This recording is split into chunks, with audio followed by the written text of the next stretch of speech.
오늘 우리에게 주시는 하나님의 말씀은 사무엘상 10장 17절에서 27절까지 말씀입니다.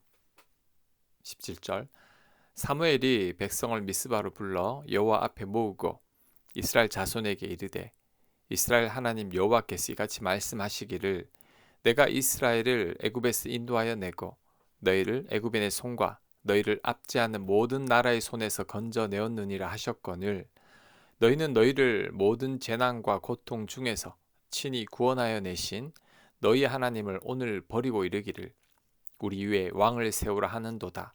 그런즉 이제 너희의 지파대로 1000명씩 여호와 앞에 나아오라 하고 사무엘이 이에 이스라엘 모든 지파를 가까이 오게 하였더니 베냐민 지파가 뽑혔고 베냐민 지파를 그들의 가족별로 가까이 오게 하였더니 마드리의 가족이 뽑혔고 그 중에서 기스의 아들 사울이 뽑혔으나 그를 찾아도 찾지 못한지라. 그러므로 그들이 또 여호와께 묻되 그 사람이 여기 왔나이까? 여호와께서 대답하시되 그가 짐 보따리들 사이에 숨었느니라 하셨더라. 그들이 달려가서 거기서 그를 데려오매 그가 백성 중에 서니 다른 사람보다 어깨 위만큼 컸더라. 사무엘이 모든 백성에게 이르되 너희는 여호와께서 택하신 자를 보느냐? 모든 백성 중에 짝할 리가 없느니라 하니 모든 백성이 왕의 만세를 외쳐 부르니라. 사무엘이 나라의 제도를 백성에게 말하고 책에 기록하여 여호와 앞에 두고 모든 백성을 각기 집으로 보내매 사울도 기브와 자기 집으로 갈 때에 마음이 하나님께 감동된 유력한 자들과 함께 갔느니라. 어떤 불량배는 이르되 이 사람이 어떻게 우리를 구원하겠느냐 하고 멸시하며 예물을 바치지 아니하였으나 그는 잠잠하였더라. 아멘. 사울이 왕으로 세워지는 과정이 참 드라마틱합니다. 사무엘이 이스라엘 모든 백성들을 미스바로 부른 후에 제비뽑기를 합니다. 제비뽑기로 왕을 뽑으라고 하나님께서 말씀하셨기 때문이죠. 먼저 지파를 제비 뽑으니 사울이 속한 베냐민 지파가 뽑혔고 베냐민 지파 내에서 또 제비를 뽑으니 사울 집안이 뽑혔고 집안 내에서 제비를 뽑으니 사울이 뽑혔습니다. 이런 제비 뽑기의 과정 속에서 모든 이스라엘 백성들의 시선과 기대와 관심이 사울에게 쏠렸을 겁니다. 그런데 막상 제비를 뽑았는데 사울이 안 보입니다. 왜냐하면 사울이 숨었기 때문이죠. 아마도 너무 부담스러워서일 겁니다. 사울 성격이 내성적이고 소심한데 모든 백성들 앞에서 왕으로 세워졌으니 나서기가 어려웠던 거죠. 하지만 하나님께서 사울이 짐 보따리들 사이에 숨었다는 것을 알려줍니다. 그래서 백성들이 사울을 데리고 나왔습니다.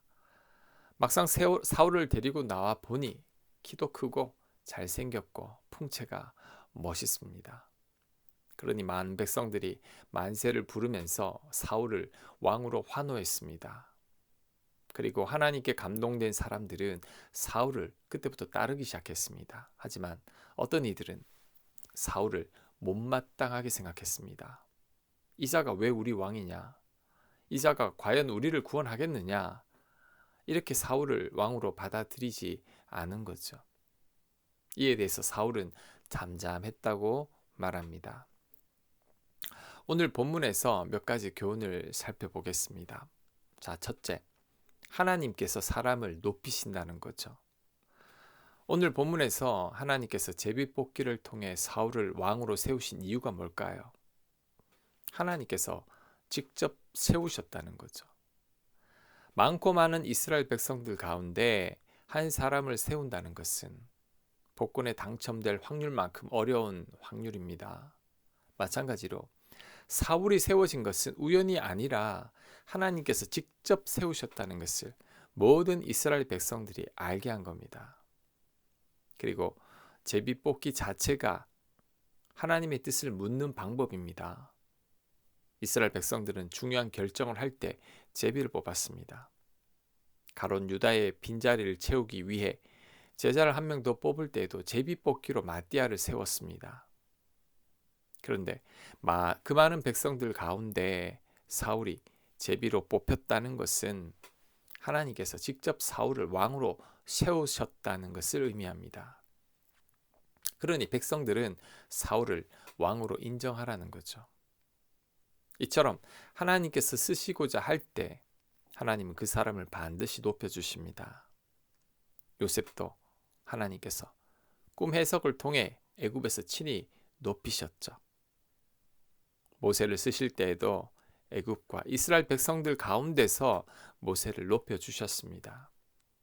그래서 시편 75편 6절은 말씀합니다. 무릇 높이는 일이 동쪽에서나 서쪽에서 말미암지 아니하며 남쪽에서도 말미암지 아니하고 오직 재판장이신 하나님이 이를 낮추시고 저를 높이시느니라. 아멘.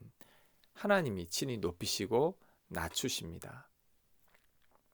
사람이 높아지려고 한다고 높아지는 게 아닙니다. 그러니 우리는 내 힘으로 높아지려고 하기보다 하나님께서 나를 높이시게 해야 합니다. 하나님께서 나를 세워주실 때까지 기다려야 합니다. 그게 바로 겸손이죠. 하나님께 쓰임받는 자들의 특징입니다. 요셉이나 다윗을 보면 하나님께서 그들을 높이실 때까지 기다렸습니다. 요셉은 감옥에서 묵묵히 소임을 감당하며 기다렸고, 다윗은 사울을 2번이나 죽일 기회가 있었지만 힘든 광야 생활을 하면서 하나님의 때를 기다렸습니다. 그러니 때가 되니 하나님께서 친히 높이신 거죠. 이처럼 우리들도 기다릴 수 있어야 합니다. 하나님의 때를 기다리고 하나님께서 높이실 때까지 기다릴 수 있어야 합니다. 그것이 바로 우리를 향한 하나님의 뜻입니다. 오늘 본문이 주는 두 번째 교훈은 사울의 겸손함이죠. 사울이 왕으로 제비 뽑혔을 때 사울은 숨었습니다. 사울의 이런 태도가 소심해서일 수도 있지만 겸손함이기도 합니다. 이것은 사울을 반대하는 자들에 대해서 어떻게 반응하는가를 보면 잘 나타나죠. 사울은 자신이 제비 뽑기로 왕이 되었음에도 불구하고, 하나님께서 세우셨음에도 불구하고 사울을 거부하는 자들에게 잠잠했습니다. 조용히 겸손히 참는 거죠. 우리 같으면 하나님께서 제비 뽑기로 왕으로 세우셨다면 목에 힘을 주었을 수도 있습니다. 백성들이 환호할 때 우쭐댈 수도 있습니다. 손을 번쩍 쳐들고 나설 수도 있습니다. 이런 나를 누군가 거부할 때 불쾌했을 수도 있습니다. 하지만 사울은 그렇게 하지 않았죠. 묵묵히 참고 있었던 거죠. 사울의 이런 모습을 우리는 본받아야 합니다. 하나님께서 교만한 자를 낮추시고 겸손한 자를 높이십니다. 그러니 우리들은 겸손하고 또 겸손해야 합니다. 그리고 성경이 말하는 겸손은 존댓말 잘 쓰고 90도로 고개 숙여 인사하는 것을 말하는 게 아닙니다. 성경이 말하는 겸손은 내가 아무것도 아님을 잘 아는 거죠.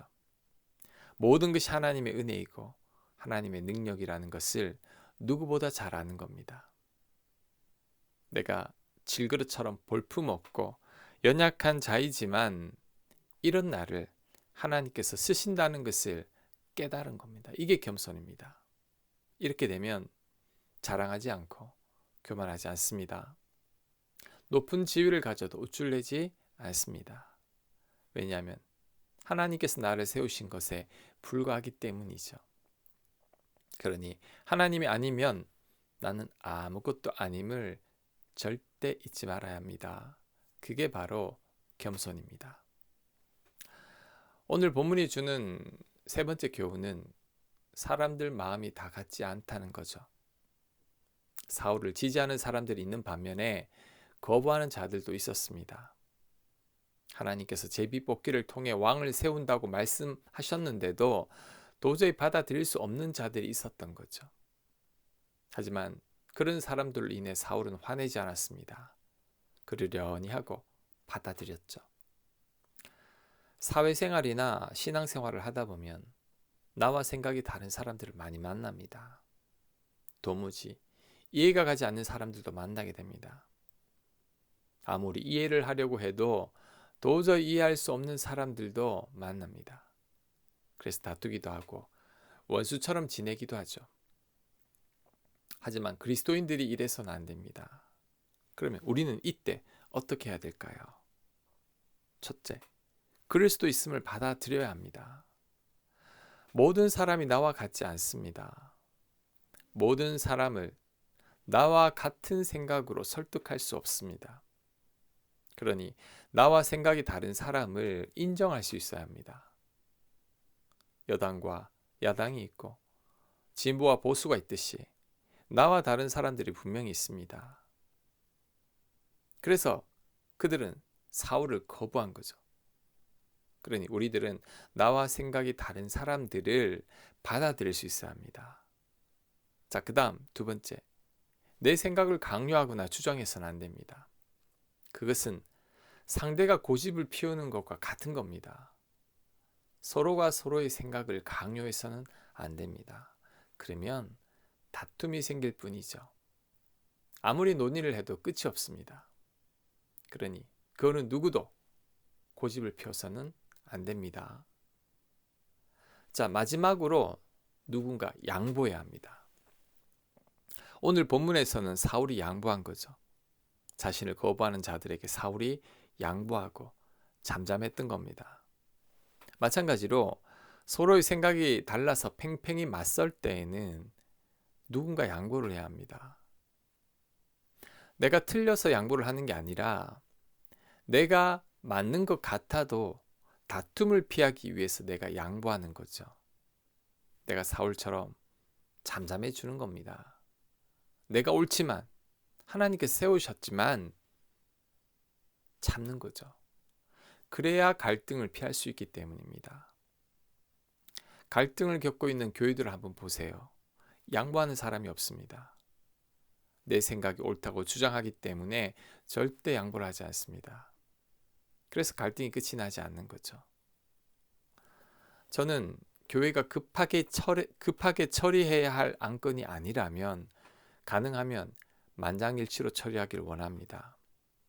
이것은 생각이 다른 사람들끼리 한 마음이 되기를 강요하는 건 아닙니다. 오히려 누군가 양보하라는 거죠. 가능하면 소수가 양보하고 다수는 소수가 양보할 때까지 기다려주자는 겁니다. 그래야 갈등을 피할 수 있기 때문이죠. 저는 잘못된 길을 가도 한 마음이 되는 것이 다투면서 두 갈래 길을 가는 것보다 낫다고 생각합니다. 두 갈래 길을 가면 영영 헤어지게 됩니다. 하지만 모두가 잘못된 길을 가더라도 나중에 바른 길로 가면 됩니다.